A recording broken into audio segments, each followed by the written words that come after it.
Quando a gente fala em luxo, sempre vem à mente os mesmos lugares. Las Vegas com seus neons, Dubai com hotéis em formato de vela, Mônaco cheio de iates e cassinos, e por aí vai. Mas existe um país minúsculo, do tamanho de um município médio, perdido no deserto, que também entrou nessa lista dos mais ricos do mundo. Estamos falando do Catar.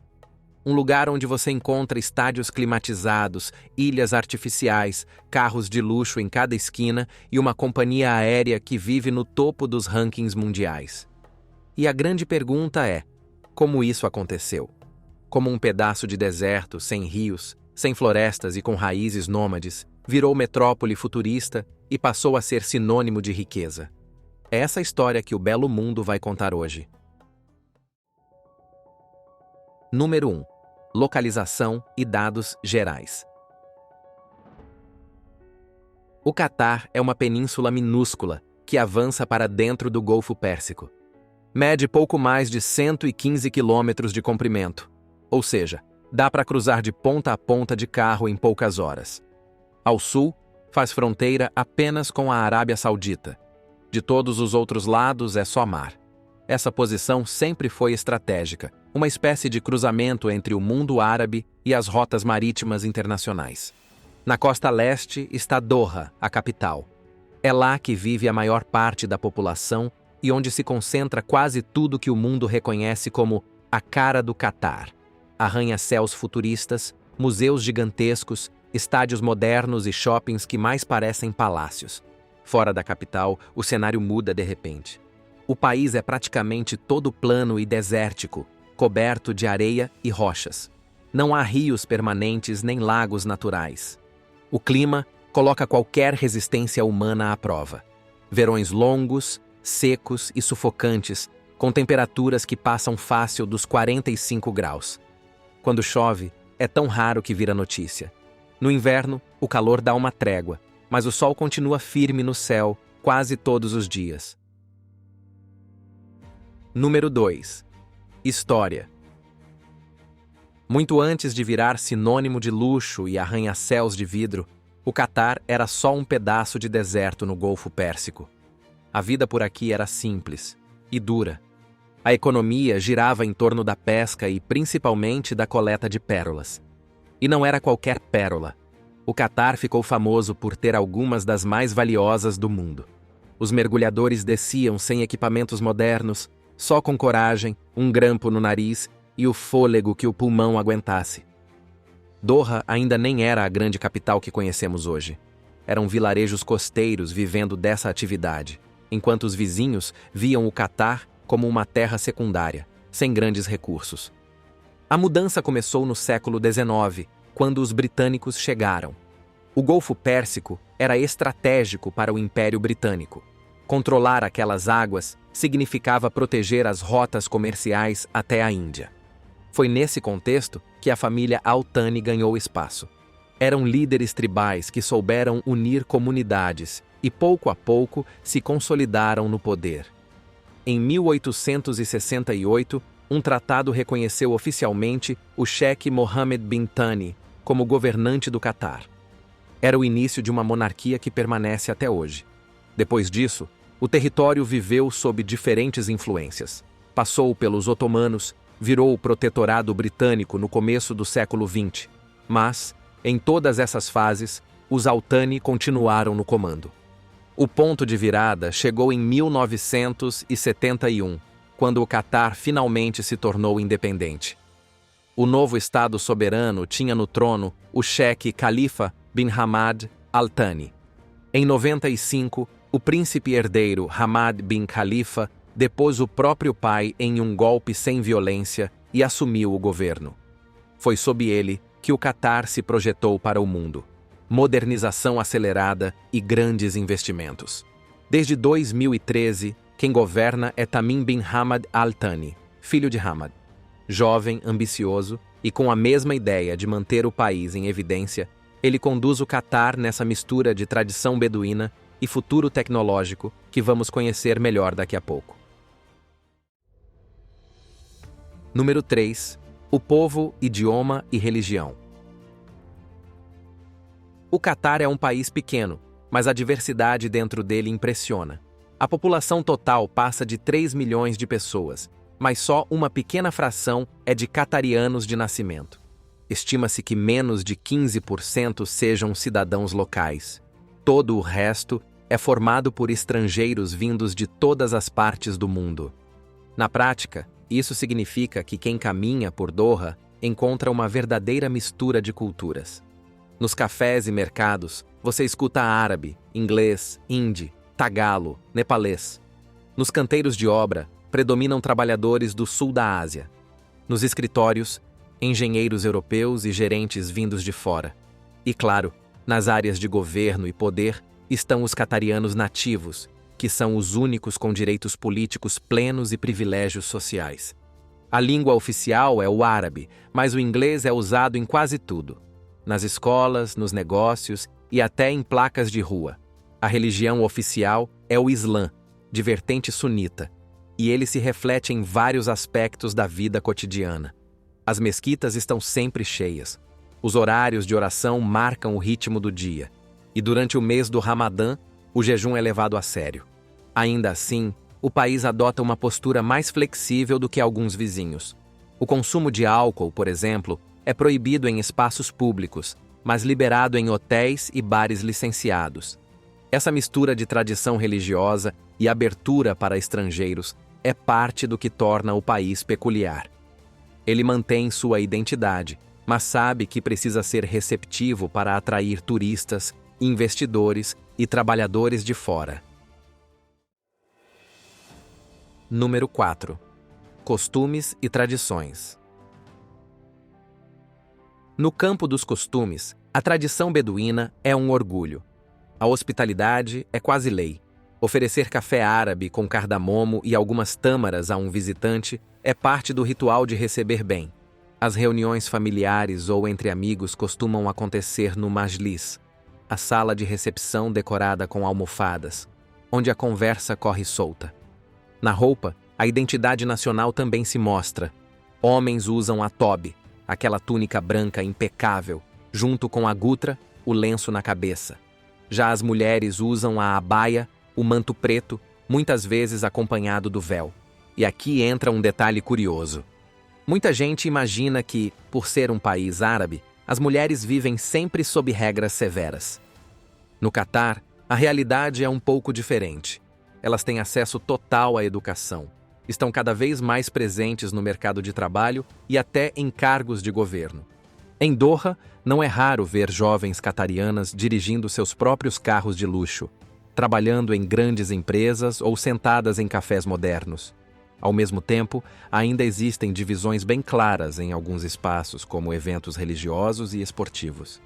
Essa mistura de tradição e modernidade que dá ao Catar sua cara peculiar, conservador em muitos aspectos, mas aberto o suficiente para conviver com milhões de estrangeiros e atrair turistas e investidores. E agora que você já conhece a localização, já ouviu a história e já entendeu quem são os catarianos, vem a pergunta que não quer calar. Como um país tão pequeno conseguiu estar entre os mais ricos do planeta? A resposta, como você deve imaginar, está escondida debaixo da areia. Número 5. O colapso das pérolas e as reservas de petróleo. No começo do século XX, o Catar ainda vivia basicamente das pérolas. Era delas que vinha a maior parte da riqueza do país. Mas duas mudanças viraram esse mundo de cabeça para baixo. A primeira foi a chegada das pérolas cultivadas no Japão, muito mais baratas que as naturais, o que derrubou os preços no mercado internacional. A segunda foi a Grande Depressão dos anos 30, que reduziu a procura por artigos de luxo no mundo inteiro. O resultado foi devastador. A economia do Catar entrou em colapso, famílias perderam sua principal fonte de sustento e o país se tornou um dos mais pobres da região. Muita gente, olhando para aquele pedaço de deserto seco e sem rios, diria que não havia futuro ali. Mas o futuro estava escondido debaixo da areia. Em 1939, geólogos britânicos encontraram petróleo no Catar. A exploração em grande escala só começou nos anos 40, mas a descoberta já significava uma virada histórica. Durante a Segunda Guerra Mundial, a produção foi interrompida, mas logo depois, o país mergulhou de cabeça na indústria do petróleo. E foi aí que Doha, até então uma vila costeira modesta, começou a se transformar. Estradas foram abertas, escolas e hospitais surgiram e a população local, que vivia na pobreza, passou a sentir os primeiros sinais de prosperidade. O dinheiro do ouro negro melhorou a vida, mas o verdadeiro tesouro ainda estava escondido.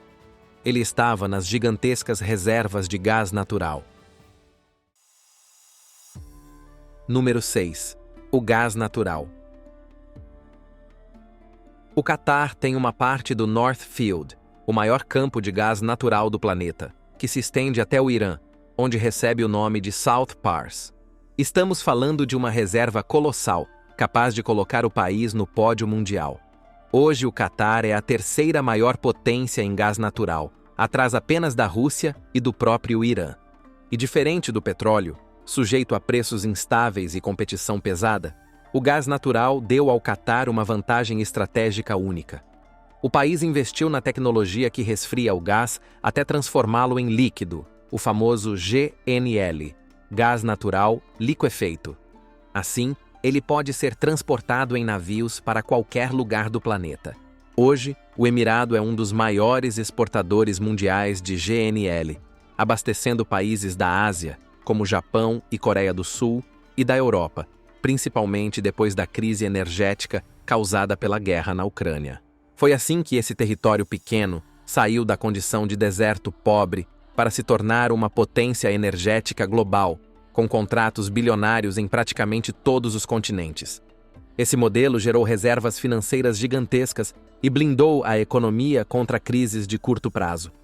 E o mais importante é que, em vez de apenas exportar e gastar, os líderes transformaram essa riqueza em trampolim para algo maior.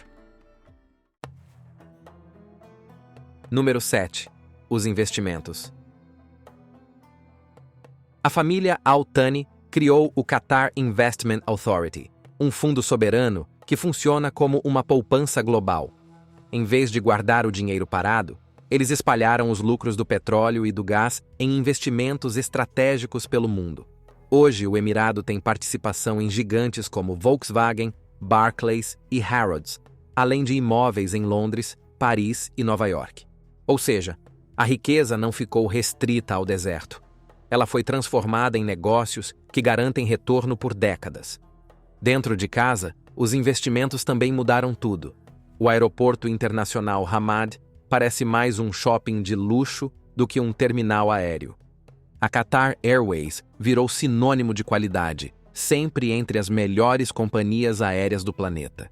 E tudo seguindo uma lógica simples. O país fica no meio do caminho entre a Europa, a Ásia e a África. Em vez de ver isso só como geografia, transformaram em vantagem. Hoje, milhões de passageiros fazem conexão em Doha todos os anos.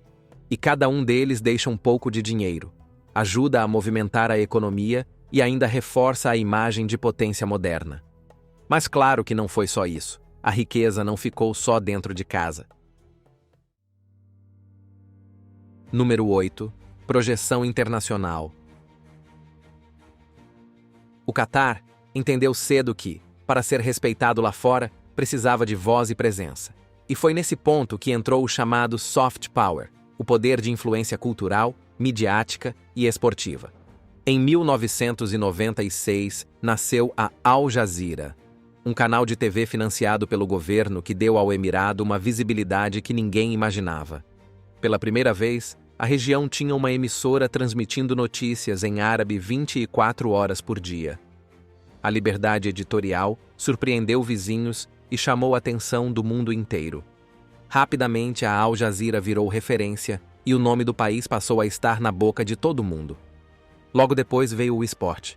Em 2011, o Fundo Soberano comprou o Paris Saint-Germain, um dos clubes mais tradicionais da França. E não parou aí. Vieram contratações milionárias como Neymar, Messi e Mbappé. O time virou vitrine global e, junto com ele, o nome do país estampou camisas, transmissões e capas de jornal nos 4 cantos do planeta. Na diplomacia, o mesmo estilo. O território abriga a maior base aérea dos Estados Unidos no Oriente Médio, mas ao mesmo tempo mantém diálogo com o Irã, com o Talibã e até com grupos que vizinhos preferem evitar. Essa flexibilidade transformou o Emirado em mediador de conflitos, mesmo sendo pequeno e cercado de polêmicas. E claro, teve a jogada mais ousada de todas: o direito de sediar a Copa do Mundo de 2022. Foram bilhões em investimentos que colocaram Doha no centro das atenções. Durante um mês inteiro, todos os olhares estavam voltados para os estádios climatizados, erguidos no meio do deserto. Só que junto com a visibilidade, vieram as críticas. O maior alvo foram os trabalhadores estrangeiros. Gente do sul da Ásia que construiu arranha-céus, estradas e arenas, mas que por anos viveu em alojamentos precários e sob jornadas pesadas. O sistema de kafala, que ligava o visto ao empregador, foi denunciado como abusivo por organizações internacionais. Durante as obras da Copa, mortes e acidentes viraram notícia e o governo se viu pressionado a agir. Algumas reformas surgiram. Foi criado um salário mínimo universal e o sistema kafala começou a ser flexibilizado. Para muita gente, as mudanças chegaram tarde, mas ajudaram a suavizar a imagem do país. No fim, o Emirado mostrou o jogo de cintura. Descobriu que não bastava ser rico, era preciso ser relevante. E usou mídia, esporte e diplomacia para alcançar esse lugar no mundo. Número 9. Fundos soberanos e luxo internacional. Hoje, o Fundo Soberano do país administra mais de 450 bilhões de dólares espalhados pelo mundo. São participações em shoppings, hotéis, empresas de tecnologia, indústrias e até em equipes esportivas. É como se o Emirado fosse aquele investidor silencioso que está em quase tudo o que dá lucro, e essa riqueza se reflete dentro de casa. A capital parece saída de um projeto futurista. O bairro de West Bay é uma floresta de arranha-céus de vidro e aço, cada prédio com um desenho mais ousado que o outro. Um foi feito para lembrar a lâmina curva de uma cimitarra. Outro ganhou forma cilíndrica toda cheia de arabescos. Tudo construído para impressionar. No litoral, nasceu a The Pearl, uma ilha artificial em formato de colar. Ali estão marinas, prédios de alto padrão, restaurantes luxuosos e lojas de grife. É o cartão postal da ostentação, onde milionários locais e estrangeiros compram apartamentos que custam milhões de dólares. O metro quadrado em Doha está entre os mais caros do Oriente Médio e os carros de luxo circulam como se fossem populares. Já os hotéis parecem disputar quem entrega mais extravagância. Há suítes de 7 estrelas, resorts que simulam praias particulares e até ruas com ar-condicionado ao ar livre em alguns pontos de Lusail, a cidade planejada para a Copa. A cultura também entrou nesse pacote. O Museu de Arte Islâmica foi projetado pelo arquiteto Yeo Ming Pei, o mesmo que criou a pirâmide de vidro do Louvre, em Paris. Ele guarda uma das coleções mais impressionantes de arte islâmica do mundo. Já o Museu Nacional do Catar, em formato de rosa do deserto, conta a história e a identidade do país. E vale lembrar que a família Al Thani é uma das maiores compradoras de arte do planeta. Grande parte dessas aquisições foi feita justamente para abastecer os museus locais e reforçar a imagem do país como centro cultural. Número 10. O futuro do Catar. O Catar ficou rico apostando todas as fichas no petróleo e principalmente no gás natural. Mas os próprios líderes sabem que essa fonte não é eterna. Seja pelo esgotamento, seja porque o mundo caminha para energias mais limpas, a era dos hidrocarbonetos vai perder espaço. É por isso que o país já fala em Visão Nacional 2030. A ideia é diversificar a economia para não depender só do que está debaixo da terra. Uma parte importante desse projeto é investir em educação. Universidades renomadas como Georgetown e Cornell abriram campus em Doha. Existe até a Education City, um bairro inteiro dedicado à ciência, pesquisa e inovação. O turismo é outro pilar. Depois da Copa, a ideia é transformar o país em destino permanente. Museus modernos, resorts de luxo e grandes eventos internacionais estão no centro da estratégia. Claro que também existem dilemas. A população nativa é pequena e depende fortemente do Estado. A maioria dos empregos ainda é ocupada por estrangeiros, e a pressão por mais participação política pode crescer no futuro. O país terá que encontrar um equilíbrio entre tradição, prosperidade e abertura. O que dá para dizer é que até aqui o Catar mostrou habilidade em se reinventar. Saiu da pobreza das pérolas, surfou no boom do petróleo, dominou o mercado de gás e se projetou no cenário mundial.